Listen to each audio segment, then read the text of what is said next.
special town meeting. Beginning tonight's festivities, I'd like to ask that Norton's honorary mayor, Peter J. Wiggins, lead us in the pledge. Microphone.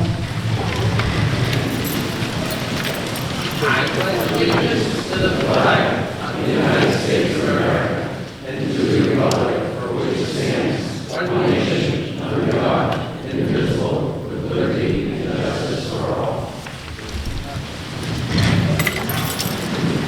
Forgot I had a microphone. That's better. Thank you, Peter.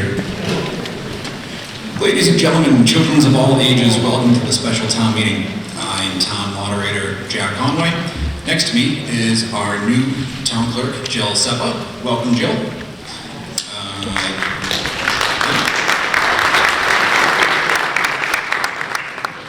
Joining us on stage this evening are two representatives of the Finance Committee. We have FinCom Chair Sandy Allred, and filling in for FinCom Vice Chair Paul Schleicher Sr., we have FinCom member Bonnie Yazikevich. I would also like to recognize State Rep Michael Jason, who is in the audience this evening. Thank you for coming, Representative. Appreciate it. With those introductions and pleasantries out of the way, I'd like to extend some gratitude to you all. Thank you for coming out tonight to participate in our town's legislative process. On behalf of your elected representatives and volunteers, thank you for being engaged. Before we get into the delicious nitty-gritty of tonight's business, let's take a moment to review the ground rules. I ask everyone to find a seat for this meeting. Standing in the back and on the sides creates problems, both on a noise level and in counting standing votes. There are plenty of seats this evening, so I don't envision that that's going to be a problem. If you are not a registered voter in the town of Norton, you are welcome to attend, but you must sit in the sections of seats in the back right corner. If you sit anywhere else, your vote will not be counted. So, if you wish to address this meeting, you must do so only after being recognized by the moderator. There are a microphone there and one up front, so there are two microphones. Please move to one of those if you wish to speak and wait to be recognized. When speaking, please identify yourself by name and address for the record. Please try to keep your statements concise, direct, and limited only to the matter under consideration at the time. All speakers in this meeting will be treated with courtesy by the moderator and everyone else in the room. No speaker will be allowed to use the meeting for personal attacks on any individual. All remarks will be directed towards the moderator, and while I will allow questions to be asked of individuals, I will not allow cross-examination type discussions from the floor.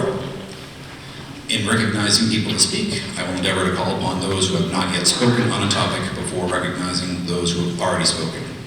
I will recognize motions to move the question, but if in my opinion there are still people waiting to speak who may add to the discussion, I will exercise my authority to not accept, or I will request that person to withdraw temporarily their motion to move the question until those people have had an opportunity to speak. If a standing vote is required, you'll be instructed to stand in your seats until your vote is counted. If a ballot vote is required, we will give you additional instructions. If you wish to make an amendment to any motion, you must do so in writing and present it to the moderator. Please prepare your amendment in writing and bring it up to me here.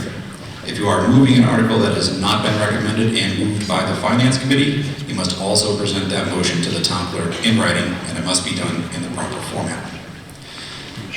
I remind you all that no motion to reconsider any article will be accepted by the moderator until at least 3 articles. Tonight we only have 2, so we'll kind of go on the fly and say reconsideration can happen after each article. There may be requests this evening to allow non-voters to speak on certain articles. This must be done by motion voted upon by this meeting.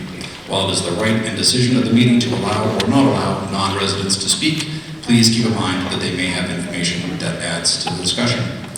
All non-voters must approach the moderator if they wish to be heard. So, all those in favor of allowing non-residents to speak this evening, please raise your hand. All opposed?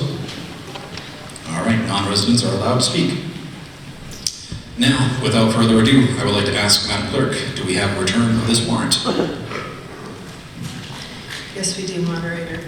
Norton, Massachusetts. I have served this warrant by posting attested copies at Chartley Post Office Norton Post Office, Norton Municipal Center, Norton Public Library, and 3 other public places within the limits of said town 14 days at least before the time of holding said meeting. Attest Michael Mayer, Constable, dated March 4th, 2025.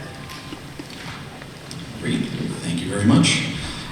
Without further ado, let's get started. Article 1. Article 1. Jim Jardin, 135 North Worcester Street. Mr. Moderator, I move to approve Article 1 as printed in the March 19, 2025 special town meeting warrant, and as funding, therefore, to authorize the town to borrow the sum of $8 million for the purposes and subject to the provisions of said Article 1. Thank you. Do we have a second? Second. We have a second? Yeah, bring it over here. Thank you. Mike, is this identical to the motion that's up on the screen here? Yes. All right. So the motion that's been made is reflected on the screen here. At this point, we will open up discussion. Mr. Moderator? Yes, Mr. Town Manager. First of all, I want to apologize for microphone. First of all, I want to apologize for not talking loud enough from the microphone. I want to apologize for dragging you all out here tonight. The reason we couldn't wait till May is the bids for this project were received in October, and there's concern that we'll lose the low bidder on the project if we don't act quickly. And also, we want to get started in this construction season because we have to spend the $3.5 million grant before June of 2026. And I know a lot of you know about the project, so I just want to go over a few things and look at this 2 aspects, environmental and financial. And if any of you have been down Elm Street, you know that a lot of the properties on the north side of the street abut a river, and there are also a lot of wetlands on both sides of the street.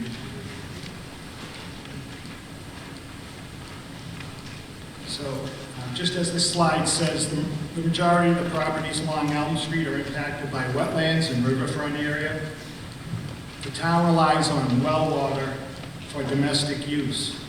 Prolonged exposure from septic systems is a potential threat to the quality of the water in the town. A major contributor of PFAS is contamination in the from the water is from septic systems. The more properties that connect to sewer will lessen this impact. And as you know, the Reed and Barton site, there's concern of contaminants in the ground. We don't know the extent of what's remaining in the ground, but a project to clean that up would be beneficial environmentally to the neighbors around the facility and to the town as a whole. The soil conditions in that area are not good, and here is a picture of a raised system down on Reservoir Street.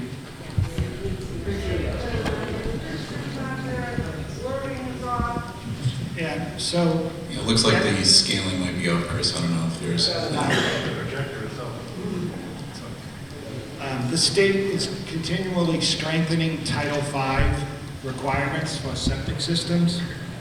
So to replace an existing septic system can range from $30,000 to $80,000 depending on what's needed. Some of the financial benefits, right now the outstanding taxes, penalties, and interest at 47 Elm Street are $386,972. The developer's been told by the court that they need to purchase the property by June at the latest. So with if the sewer project is approved and the developer can move forward, this money would be received before the end of the fiscal year. It would be part of our free cash in the fall to be able to be used on budgets. Future taxes from this development would be $500,000 a year to the town. And there's also a financial benefit to the people that are currently on sewer. Right now, there's currently 1,531 sewer users, funding the entire sewer operation with an FY25 budget of $2.4 million. The town approved an expansion of the sewage treatment plant. We're currently treating 122 million gallons a year. We've been allotted 242 million gallons. So when the plant was expanded, the cost of that expansion, the 1,500 people that are on sewer are funding that right now. And it's based on 242 million gallons. And as everyone knows, Reed and Barton is an abandoned and deteriorating building. For years, we were visited by neighbors in the area that wanted that building gone. The town is not purchasing the property. The town is not tearing that building down. We'll have no liability for that property. The only option is to have a private developer come in to do this. The fire department has labeled it as an unsafe building. If that building catches on fire, the fire department is not going in.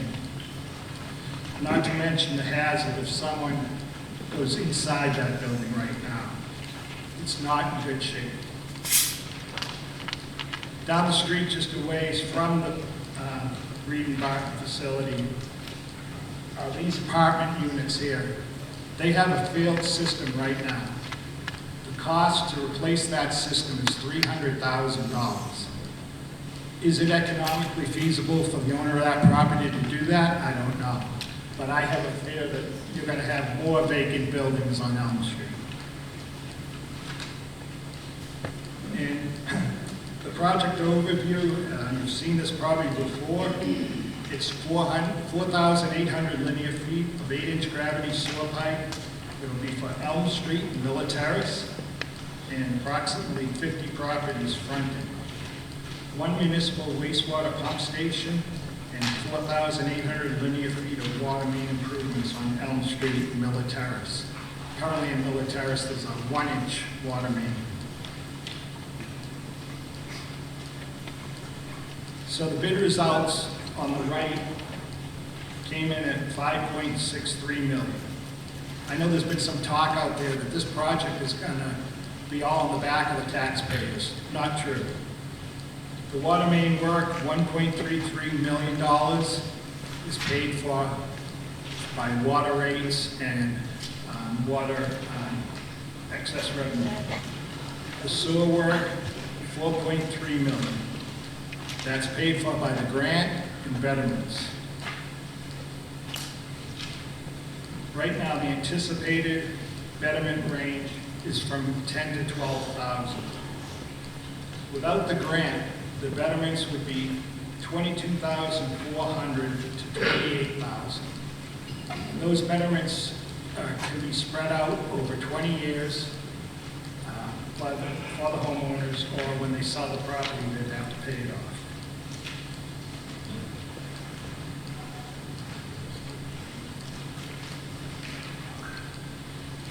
As I said, we've heard many times, the project's been awarded a $3.5 million grant. The first Mass Works grant received by the town of Norton.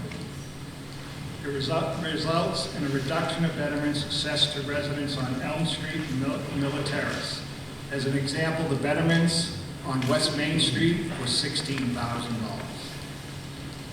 So the betterments of $10,000 to $12,000 would result in a cost of $690 to $960 a year for betterments. And the developer will be paying 70% of the betterments on the project. The residents will have to hire a contractor to connect their house to the sewer, but they will not have to pay sewer tie-in fees because they paid betterments. And why support this article? It benefits the entire town and the project area. Sewer service and improved water pressure to town's priority economic target area, enhanced enhanced property values, expanded tax base, and relief from potentially expansive and expensive Title V repairs for the residents of the area. Not approving the project would result in the loss of $3.5 million Mass Works grant. A delay will increase the short and long-term costs, and it's unlikely we'll see this money again due to state funding issues. This project will never be more cost-effective than it is right now.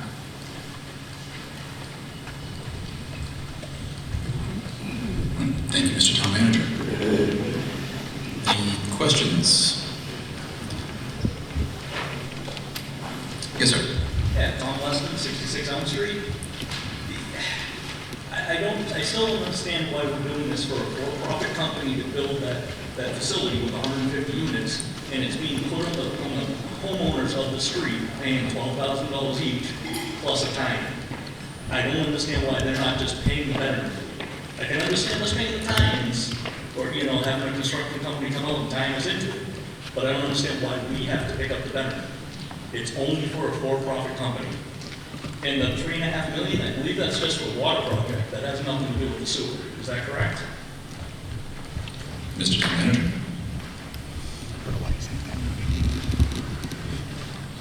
No, the $3.5 million grant is for the entire project. Does it have to include both the water main and the sewer? That's the way we presented it to the state.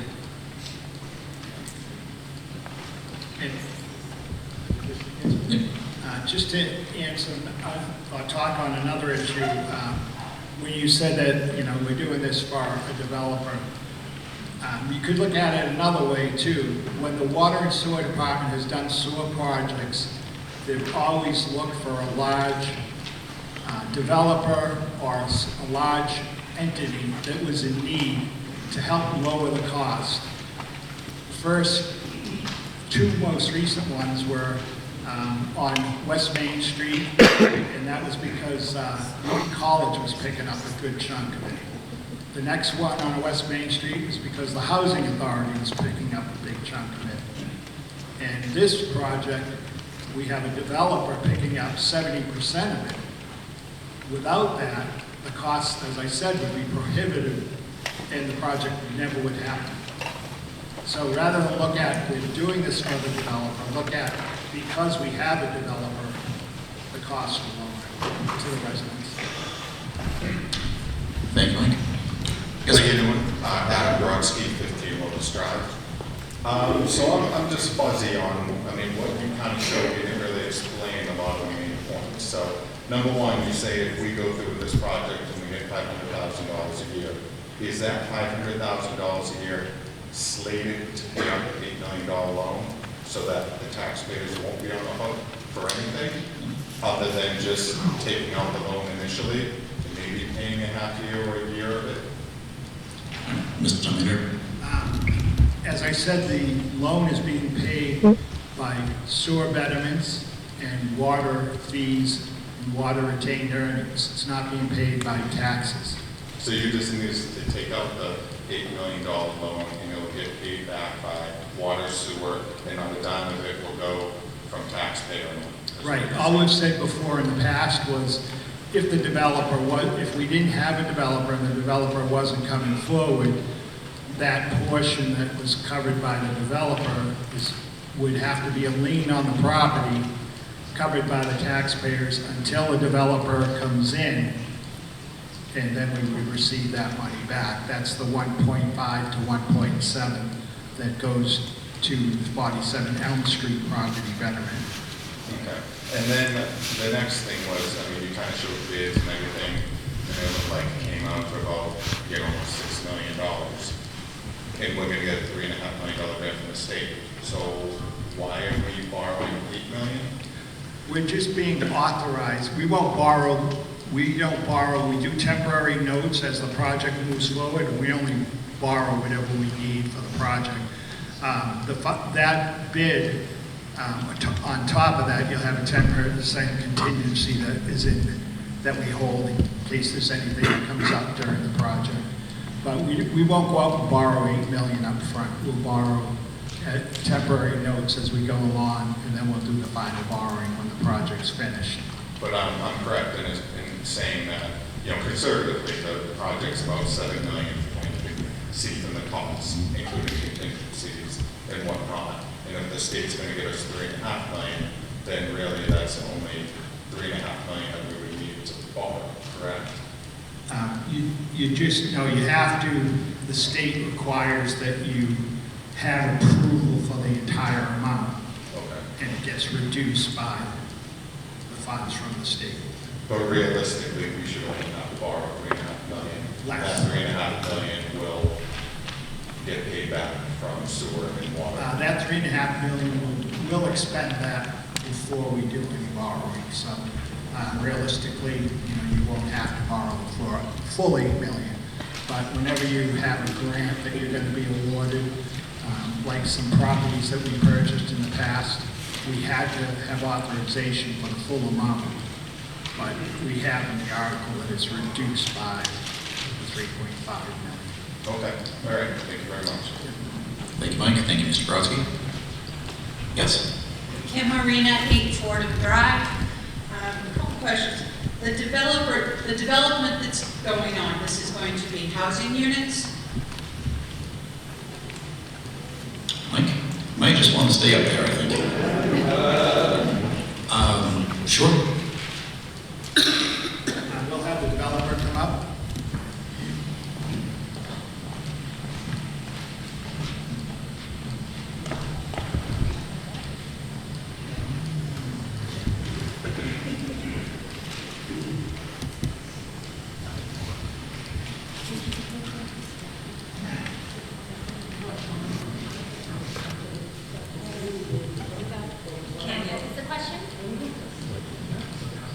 What is the development going to be? Is it housing units? Okay, there's some components that are not clear completely only because we have to go through to get a building permit. And we also want to make sure, we had some meetings with some community members, but we of course want to make sure that we reconnect with the community to finalize it. But as of right now, we're envisioning a 150 unit residential project, very focused on the aging community who's looking to downsize their homes and still want to stay within the area. There was some interest by residents in town to have some level of commercial. So right now we have about 10,000 square feet dedicated to whether it be a cafe, little businesses. Wheaton College has actually reached out with some interest in taking some or all of that space. So that is what we have right now. Thank you. If we could just get your name for the record, sorry. Ann Brensley. I'm with DevCo North America. I actually came out here several years ago when we were getting the property rezoned, and we partnered with Krugnali Properties, which is a larger development group. One thing that I mentioned to you guys, if anybody attended that meeting, was the need to get the project to a point where a larger developer could come in, because there's so much hair on the project. It was not going to be something that was marketable or could be attractive to a larger developer, and we were successful in getting Krugnali. Thank you. Thank you.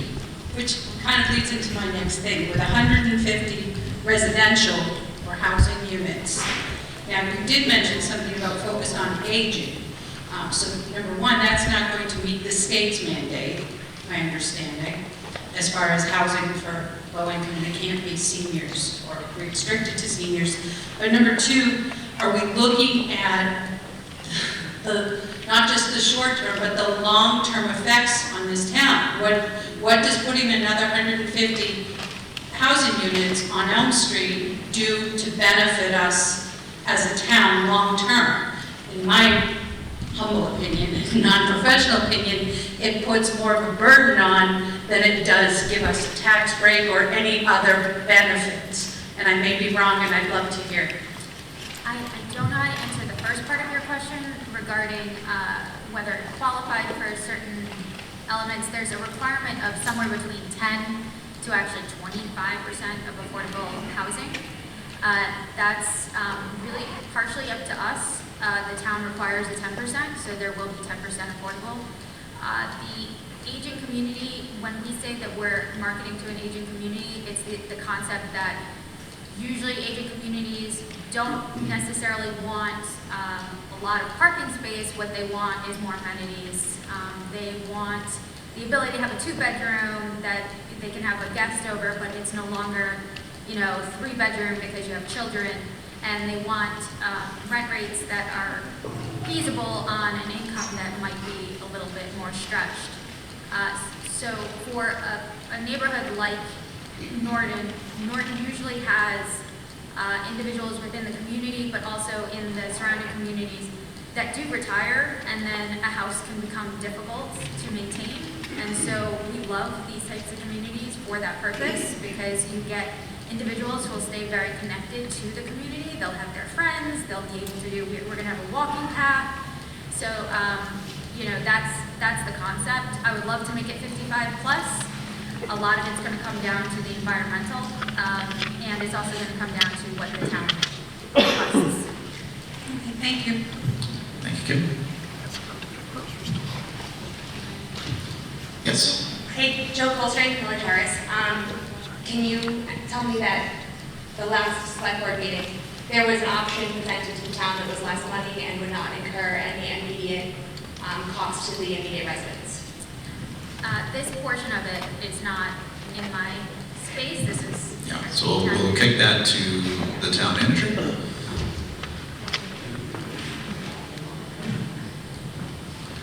I think you're talking about at the last board meeting, there was some discussion on what if we dig up the entire roadway and just put a force main to the Elm Street property. The one that was $6 million and cost nothing immediately to any of the residents nearby? Right. Yeah. Not immediately.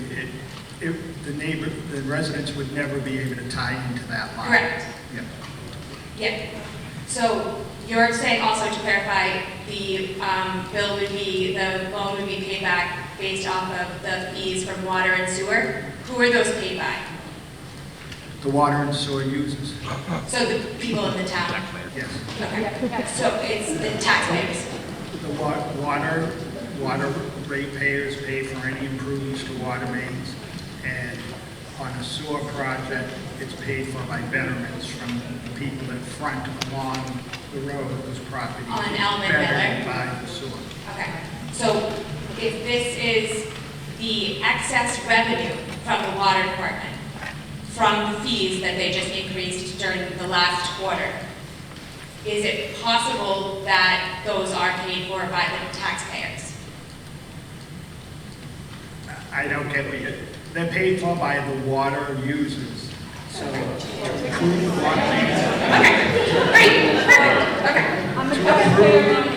To improve the water main on Miller Terrace from a 1-inch to whatever the size, to an 8-inch is paid by all the water users in town. But the direct cost for this sewer, it would be paid for just by the 50 local residents on Elm and Miller. Correct. And so the numbers that you showed, do you have any numbers displacing the sewage costs? Because you showed 1,500 people in the town are paying for this sewer cost now, so it would be 1,550 that would be displacing the sewer cost. Do you have those numbers with you? I don't have them. Okay. Okay, thank you very much. Yep. Thank you. Yes. Hi, Debbie Winston, 77 Elm Street. I have a question, a couple of them, and a couple of comments. I would like to understand why you're bringing this article to taxpayers who are already overburdened by fees in this town, water fees and other fees, with all other expenses, when you could have brought just sewer to 47 Elm Street. Instead of forcing a small number of residents with scare tactics Because I talked to a town septic, and your figures of 25 to 80,000 for a new septic is so far off. That's what an assessor tried to blow smoke at an open meeting about that. So why would you do that to the taxpayers of this town? Forcing them to pay more money for water that is unacceptable as is. Not only would they have to pay the betterment fees, the tie-in fees, but for that benefit of helping out the town, as you say, we get to double and triple our water fees. Why doesn't the leaders of this town have the foresight to little by little over all of these years clean up that site, which leads me to my next point. How is it morally and Can we see ethically? if there's anybody who wants to respond to your first question, just so we can keep track? Yes, Mike. Let me think back. The first one. So it's up to the voters here to decide. The Water and Sewer Department, it's called a betterment for a reason. You may not think that it helps your property, but it does. Not true. People- By the leaders and business people of this town. So I'm just telling you, that's why it's called a betterment. And people that have tied into sewer have been glad they have. And we're not treating Elm Street any different than we treated West Main Street. The sewer line went down West Main Street, the people paid betterments. If we put a sewer line down Elm Street, they'll pay betterments. And as far as the property, we don't own the property, we're not going to touch the property, it's not our responsibility. They read about the property. If we vote yes, anybody who votes yes is morally and ethically exposing anybody who lives there to toxic chemicals. And betterment is a strategy, a propaganda statement. It is not true, it is not based on facts. And it is disheartening that leaders don't give these taxpayers a choice. If you so wanted to improve and do something with that land, the leaders would have presented either option to this town. You play games with them by trying to pretend that you're forcing them into a box when they are not in a box. I say vote no.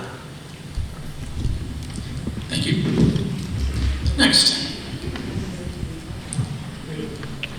Daria Bentley, 116 Godfrey Drive. Can you put up on your presentation the slide that shows the bid and your betterment calculations? Thank you, Chris.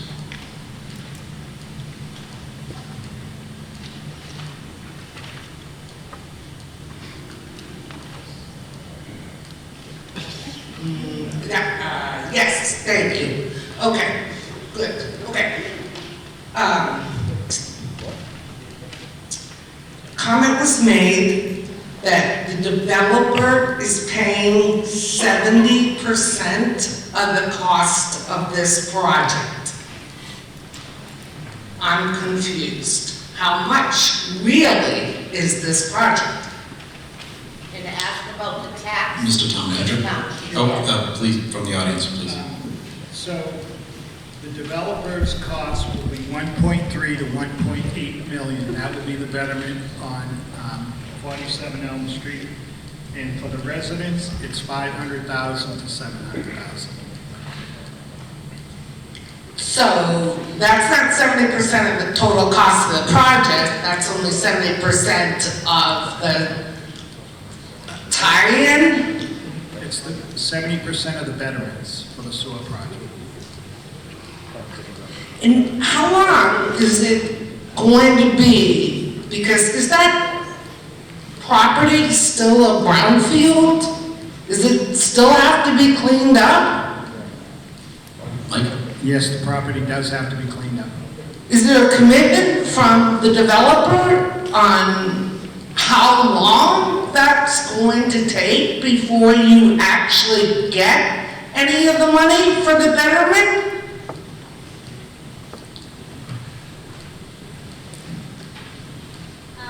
So I describe it as a little bit of a chicken or an egg. We obviously can't do anything if this doesn't get approved tonight. So we've already put in a significant amount of money in this project. I spent 2.5 years working on this. We still have some environmental costs. There is no way, as you can imagine, that you would spend 6 figures on the cleanup of somebody else's property. So we are going to look at our final piece. There's about, if you can imagine, somewhere around $5 million of environmental work that we're aware of. A lot of it has been done through grants from the state, but we have about, an estimate of somewhere around $250,000 to $2.5 million based on some additional testing. The testing itself is going to cost us about $80,000 to do, and we're going to do that, and the project, if tonight it goes well, we'll do that immediately, and then we will start our financing. Okay, so you have some testing based on the total outcome of this particular article being passed? Oh, you can imagine, we can't do the project without water and sewer. Okay, so from the point of, and you have not purchased the property? Again, we won't touch this thing with a 10-foot pole without knowing that this project is viable. Okay. Just to go back to this article, was this article not on the May meeting and did not town council take it off with the comment that we might have a developer that would pay for this? We're paying $1.7 million for it, plus we secured the grant of the $3.5 million. And we're taking on the taxes that aren't owed by us, but the previous developer, which is hundreds of thousands of dollars. So that's where we are today. We said yes to all of those terms, and now the question is whether you guys are going to say yes. Okay, but town council, did you not have this on the agenda in May's meeting? I don't know if I'm allowed to speak on this, but I have some experience as I was sitting here. That article was on the warrant and it was pulled off. I believe it was pulled off at the request of the select board and not town council because they wanted additional time to negotiate. Is that right, Steve?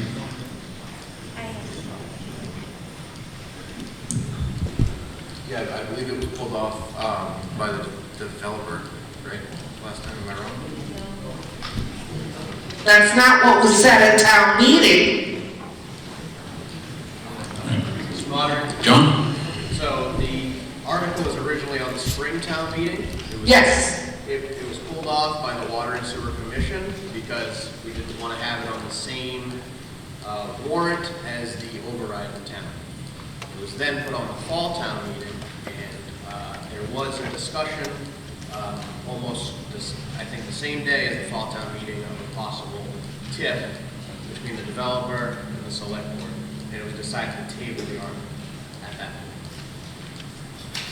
point. Okay, so now you're asked for this meeting this evening because of time constraints with bids and grants, but yet the developer that you're hoping to get 70% of the money for hasn't even purchased the property yet. Okay, I think this will be the last question. Maybe we'll kind of give other people a chance to speak. Mike, if you want to hit that last point? Sure. Until we know that there's water and sewer, or the developer knows there's water and sewer to the site, they can't get a loan.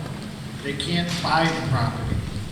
They need to have a commitment from the town that there's going to be a new water main and there's going to be sewer to the property before they can receive a loan from the bank. Okay, thank you, Mike. Yes? Timber Bronski, 15 Willis Drive. I have sort of like 3 questions. My first question, as to the last person who spoke, kind of along those lines. So I understand the fact that the realtor, that people looking to purchase property, they don't own it yet. They aren't going to touch this project unless this gets approved. I understand that. That makes sense. What happens if this gets approved? Are we on the hook for this project if they start doing all of their environmental studies and determine that it is too cost prohibitive for them to continue with the project? And they say, you know what, we've done our research, we've spent X million of dollars already, we're not going to throw good money after bad, and we're out. And in the meantime, the town has gone through this exercise of approving this pipeline for sewer and water going down Elm Street. Where does that leave that project if their project ends? My second question would be, definitively, what is the look of that property? I heard perhaps elderly people, I heard 150 units, I heard they don't really need cars because they don't drive anywhere. That's not, for the people who live in the area and who are wondering about the traffic, the congestion, the strain on those water systems. I mean, I know a lot of people have septic, but I know a lot of people in Norton have trouble with their water. I am not privy to whether that is town water or like well water. But I know there's a lot of issues with the water. So you add 150 units with potentially 2 or 3 people living in those units, that's a lot more stress on those various systems. What about that component? And then the third component was touched on briefly by someone else. Morally speaking, I think that property is, an eyesore is an understatement. It's a hazard. I drive by and I think, oh my God, someone's going to get hurt in there, it's going to catch fire. Is there toxic dust literally floating and soaking into the soil in the air? And it should be cleaned up. But could it be cleaned up to the point that people live there, work there, have a playground there? I know the town, when they built the new town hall, if I remember correctly, they didn't want to put the new town hall there because the land was too contaminated. So who else is it that's supposed to be cool with living on that land? So that's 3 questions. You can approach them any way you like. All right, Mike. I tried to. So I think the first question is, what happens to this project if the developer backs away? Should the environmental remediation costs be too excessive? So if this project was to move forward and this developer, by the way, the developer does have a purchase and sale on the property, but they haven't closed on the property because, as I said earlier, they can't get a loan without knowing there's water and sewer to the site. If the developer was to walk away, as I said earlier during my presentation, the betterments on the residents would change. The portion that was the betterment for the developer, say it's 1.5 million, that would be a betterment on the property until another developer comes forward. And in the meantime, the town would have to pay that portion. So you're saying that if we approve it tonight and these people back out because it's too cost prohibitive, we're still proceeding. Your plan is to still proceed with sewer and water down Elm Street, even if you don't have the benefit of this party buying that property. So either this developer or another developer, no one is going to come and spend $2.5 million tearing down that building and cleaning up that site without water and sewer to the site. Okay. All right, and to my second question about the foreshore use of that property. I feel like it's been a little loosely defined, what they want to put there and how it will function in our town. Okay. As the developer said earlier, 150 apartment units and 10,000 square feet of commercial space. What about parking? What about cars? What about impact on schools? What about impact on fire and police? What about impact on the water and sewer, whether it be piped or otherwise? So all that will be discussed when they go before the planning board for site plan review. And to they need a special permit, and special permit. So once this is moving forward, they purchase the property, they'll go to the planning board to have their plans approved, and there'll be public hearings for special permit approval. Okay, and then lastly, what about people living or working on that very hazardous land? Like, at what point is land too contaminated to expect that anyone is going to want to dwell there? The developer would have spent the investigative money that they've spent and still be here if they thought that land was too polluted to be developed in the way they're looking to develop it. Then if that's the case, why didn't the town build a town hall there? Because the town didn't want to spend as an additional $2.5 million tearing down the building and cleaning it up. Okay, thank you. Thank you. Thank you, Mike. Next. My name is John Floyd, I live at 58 Elm Street. Actually, the last speaker brought a lot of excellent points. I just wanted to add to that a little bit. Actually, I want the factory on. I live, like I said, I live at 58th Street. Would you mind just getting a little closer to the microphone? Can you hear me now? Yes. Thank you. All right. I live at 58 Elm Street. My name is John Floyd, and basically, I wanted to compliment the last speaker. Brought some very good points. I'm kind of going to add to that a little bit. For the record, I actually really like the factory down. It's a question of the project not being completely well thought out. I mean, a lot of ideas. The town doesn't own it, but apparently there's someone buying it from someone that doesn't own it. That's my first question. I guess you guys will figure that out legally. Second of all, the last speaker brought up the attention of the fact that, yeah, this is according to the paper, yesterday's paper, the new town hall and the senior center were originally planned at the site, but the buildings were built at another location primarily because of concerns with the property being too contaminated. So apparently, as I said, the last speaker pointed out that the town walked away from it, but it's perfectly good to live on it. I'm sure some folks over 3 Mile Island might disagree with that philosophy, but it's not my call. Once the property is built, and people, if somebody gets sick, I'm not sure who's liable for it at that point. The other thing I had a question on was, I brought this up a couple times to the engineers when we did the planning meetings, and they had the piping laid out and everything else, how it was going to be configured, how it was going to run down the street and all that stuff. I still see the old slide showing an 8-inch main. You had the 47 units that are on the street, plus at that time there was 212 units that were going in there, apparently it's dropped to 150. The low calculations on the 10-inch main will not support that. You need to go with 10-inch main, which configures the different costs. But I'm sure the engineering department from the water department and sewer have thought that out.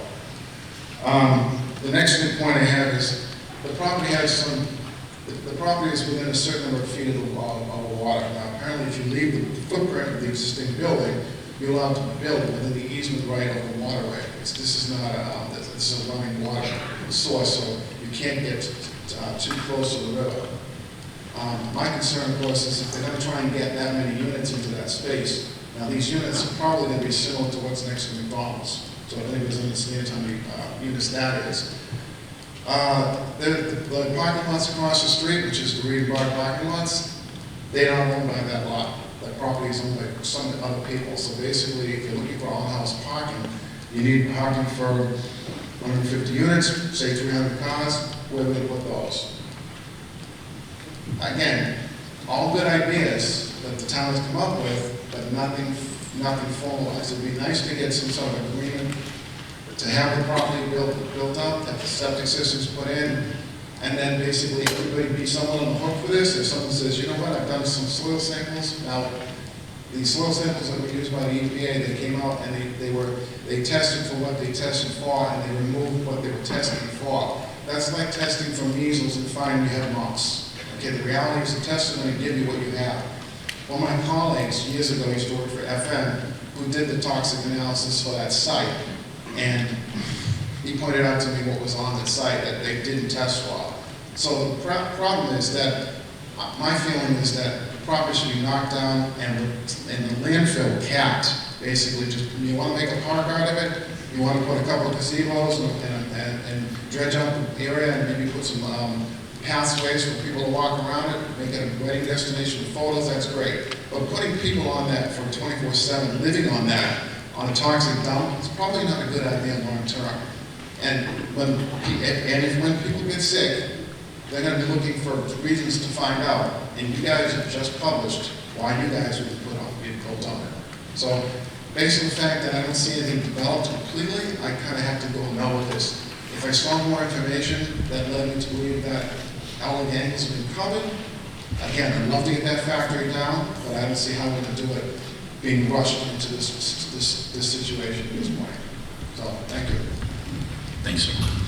Just one quick point. I've been allowing some discussion about the future use of the property because it's important in the context. But if we could stay away from the specifics, since that's not really a key feature of the article, let's focus on the fact that there may be development there in the future. All right? Thank you. Cheryl Senior, 169 Reservoir Street. I have two unrelated questions. The first one is, I'd like to know why the town hasn't insisted that the entity with which the developer has a purchase agreement with remove that structure already. Mike, do you want to take that? I know there's a long... There is no entity.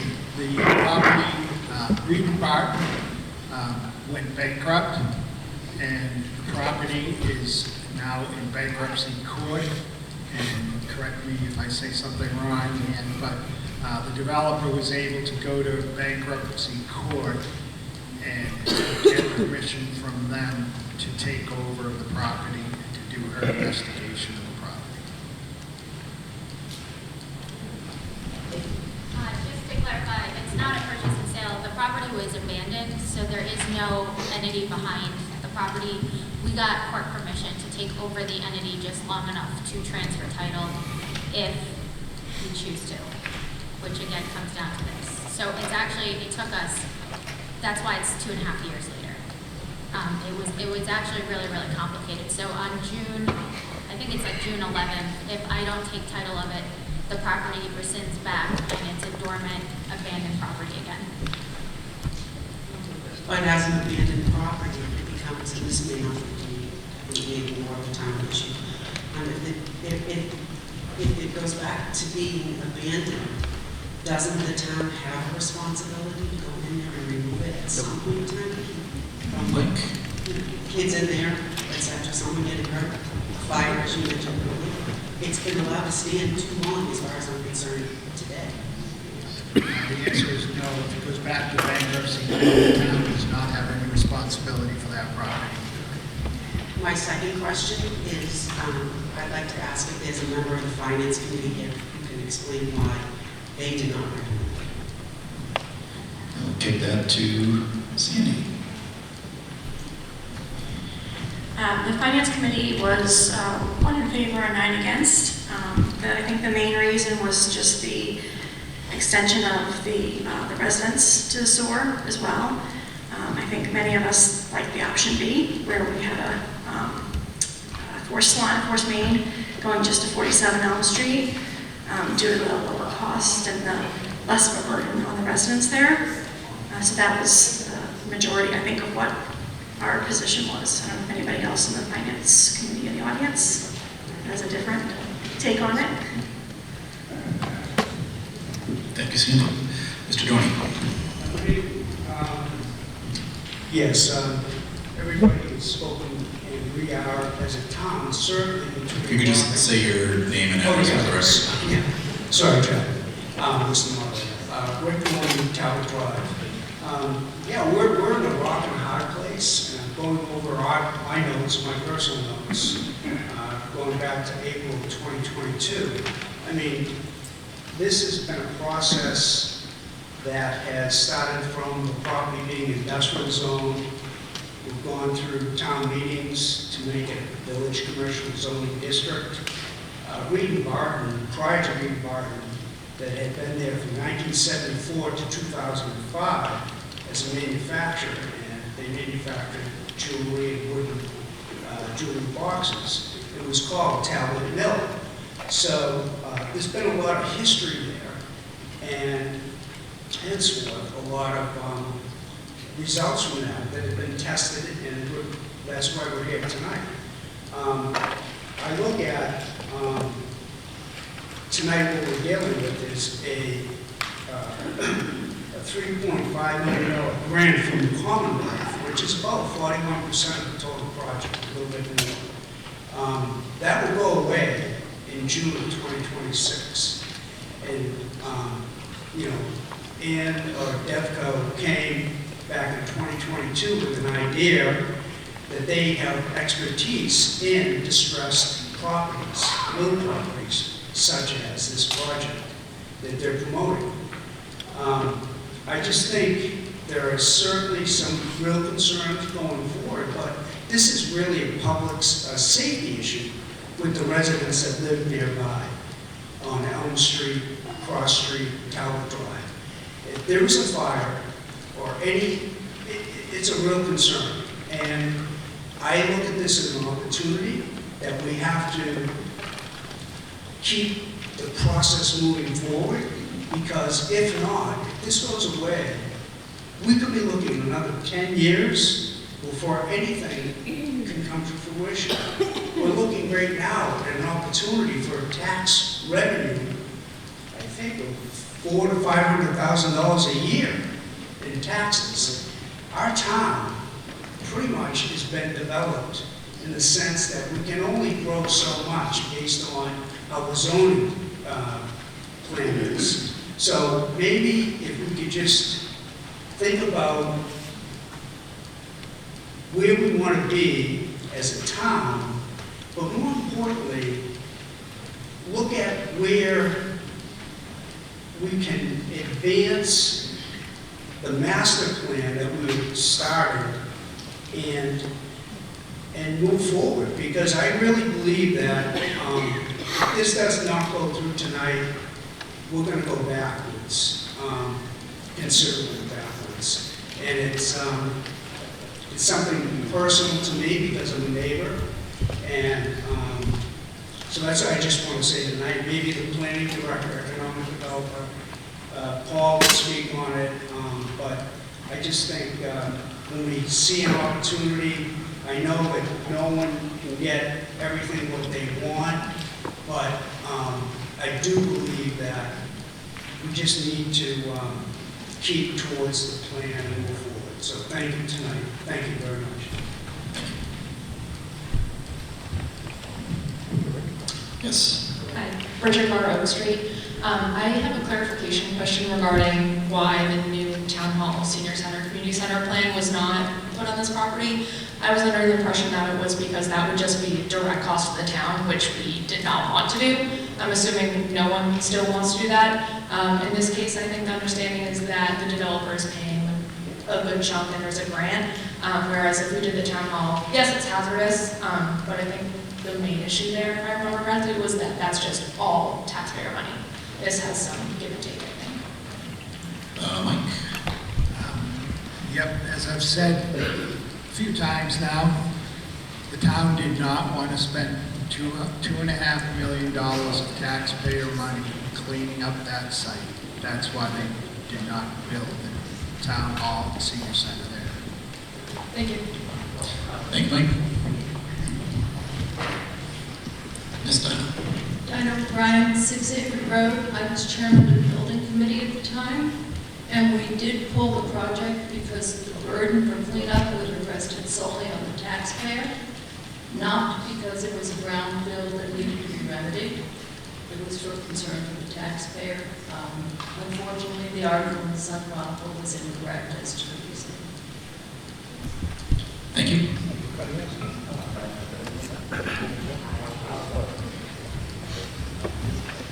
Mr. Moderator? Mr. Zach? Zach Tillis, 3 Richard Drive. Just a clarification on the presentation you saw here tonight. I know the developer said they would be paying the back taxes, and the town manager said we'd be getting around $500,000 a year in revenue from this project. So is the developer and the select board committing tonight that there will be no TIF on this project? They're gonna pay full taxes right out of the shoe? Or are we talking $500,000 20 years from now? Anybody want to field that one?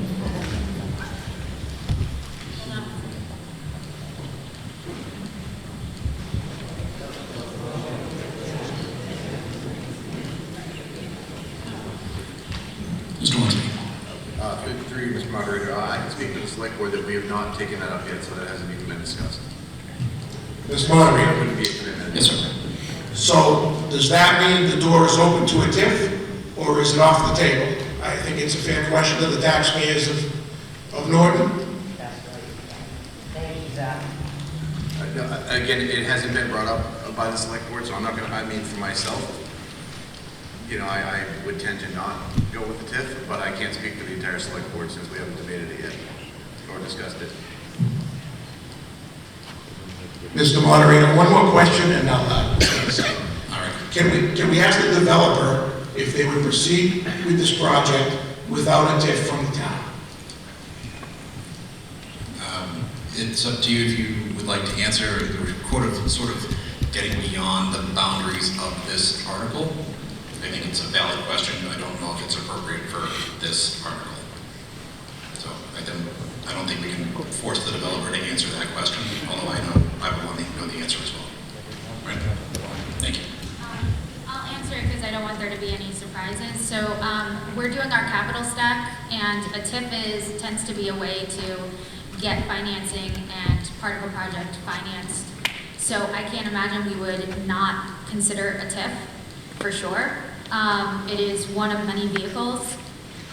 One of the other vehicles we're also looking at, and this is where it gets a little bit outside of this specific article, is we're going to be looking for DEP support, EPA support, green energy support, all of this including funds that we would hope to put towards the sewer. So I think it becomes one of those where we're going to maximize everything, but that'll include for any costs in relation to the sewer. So it's unfair to, say to you guys, hey, guess what, in the future, you guys might not have to pay a betterment because we were able to secure some sort of funding, but at the same time, it's also hard to say that we wouldn't take advantage of a TIF for any other sort of financial support we could get. Thank you. I'm going to ask a clarifying question for Mike. TIFs can be negotiated by the select board, but they must ultimately come before a town meeting and approved here. So it's not something that can be done just by the select board. Just want to make sure that was clear for everybody. Steve. Steve Warshaw, 30 Malvern Road. I just want to clarify something. I keep hearing the number $2.5 million for the town if we took over the cleanup. If this project didn't happen and we were burdened with it, is $2.5 million the estimate it would take for us to turn that into just a field? Mike. All I can tell you is that's what I'm told from the developer on what it's going to cost to tear down that building and clean up the hazardous waste. Is that not significantly less than what's being proposed right now for the town? And then we get a park out of it?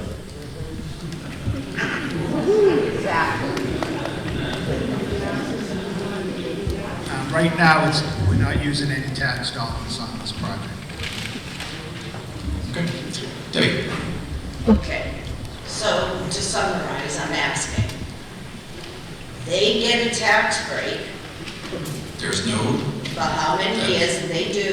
that is not the TIF is not part of this conversation. I'm not talking about the TIF. They get a tax break from Norton while we get to pay more, number one. Thank you, FinCom. Number two, it's not recommended. Number three, leadership is supposed to bring we the people choices. You would have had a yes here if you just did 47 Elm Street. Likely.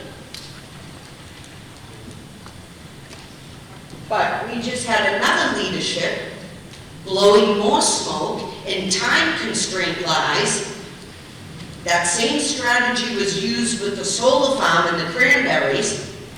So if the developer wants it, the developer has another year to do it, but not on our backs. And not to get a tax cut while the rest of us pick up the tab. And do we not listen to reasonable financial people say no? And it seems to me there's a concerted effort by certain people. I'm learning, I was new at this, I won't name them. Moderator? Thank you. Who work together to deceive the public, to get your agenda done.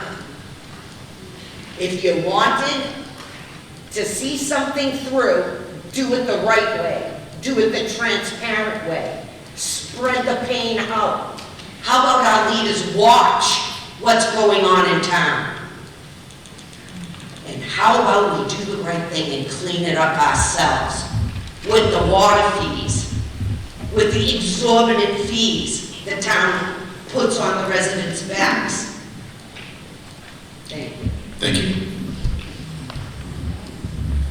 Yes, sir. Jim McPhee, Pine Street. I got a quick question in regards to the sewer service. You mentioned in here a pressure main. Is this going to be a high pressure main like you put in a column? Do we have any engineers that can speak to that? Or a town manager that can speak to that? This article calls for a gravity sword, not a pressure main. In what direction is that going? Is it going to go down Cross Street? Is it going to come up Elm Street, down Pine Street? Where's it going? It's going to a pump station by Library Park and will be pumped from there. How many houses are going to be able to tie into that? There's 64 units of housing on Elm Street. One last question on the building itself. It's going to be apartments. Is this going to be part of the MBTA requirements for the town that we have 750 units put in? Or is this going to be now 900 units? This is not one of the areas, I'm told, being considered as part of the MBTA community. What's the reason for not going in condos or something like that? Wouldn't that be more cost effective for the town to actually have condominiums versus apartments? I don't think we can get into the developer's intended use of the property at this time. But you're asking us to fund this so they can do what they want. Maybe there's something that we want too, is that, I don't look at apartments as long-term tenancy. It's short-term. That's why Wheaton is probably interested in it. They probably need to house more students. I just have a problem with that. There's too many apartments coming into this town. So I will say that the use of the property needs to go, as Mike said, through the planning board to obtain a special permit. Yeah, but you want to stop it when you want to stop it, which is right up front. If we don't have the information that's good for the town as a whole, then we're not interested. That's my point. Thank you. Thank you. Rick? Yeah, just like to clarify, maybe Tom Manager, I believe that the footprint has to stay the same going forward. Is that correct? That is correct.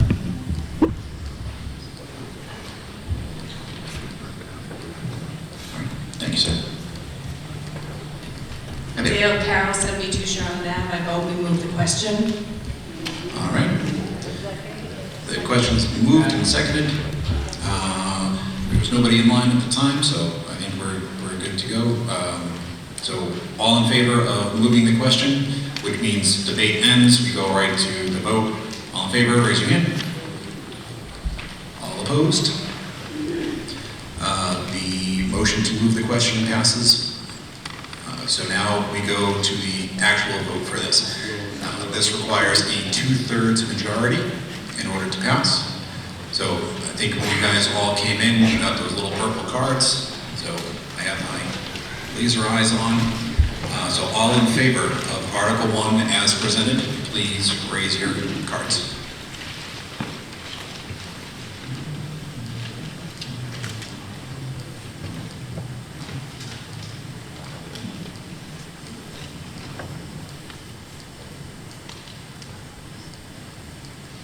Okey-dokey. All opposed?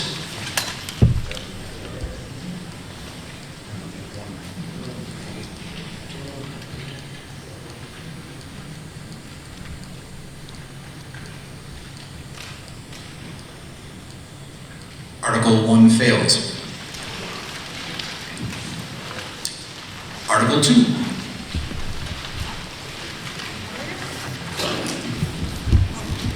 Mr. Moderator, Madam FinCom Chair. I move to approve Article 2 as printed in the March 19, 2025 special town meeting warrant, and as funding thereof to authorize the town to borrow the sum of $100,000 for the purposes and subject to the provisions of said Article 2. Do we have a second? All right. We have a motion and a second. Mike or anyone, can you speak to what this article covers, please? So this is adding money to a project that was already approved by town meeting for a aeration system at the Cottage Street water tank. This adds $100,000 to a project that was already approved by town meeting. When the bids came in, they came in higher than anticipated, and they now need this $100,000. Okay, thank you, Mike. Any questions on Article 2?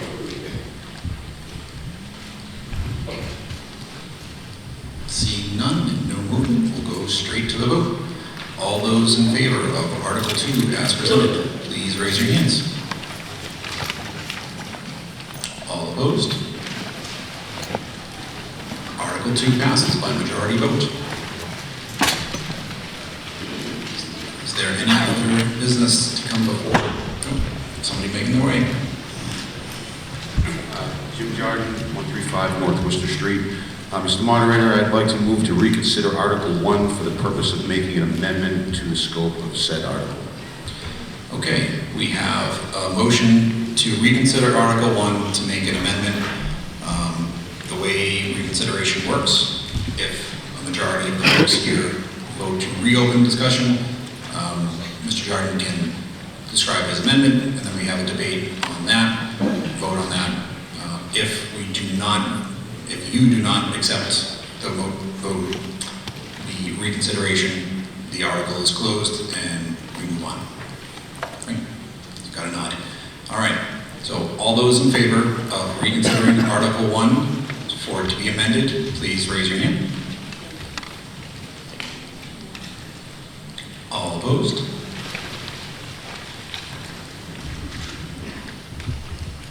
I'm going to do that one more time. All right. All those in favor, please raise your cards.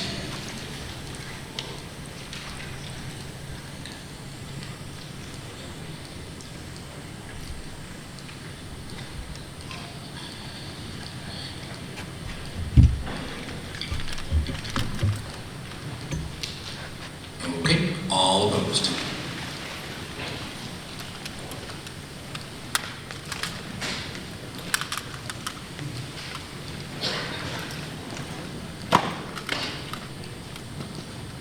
Motion to reconsider Article 1 fails. If there is no other business to come before town meeting, we will adjourn. Thank you, everyone. Have a great night. Drive safely.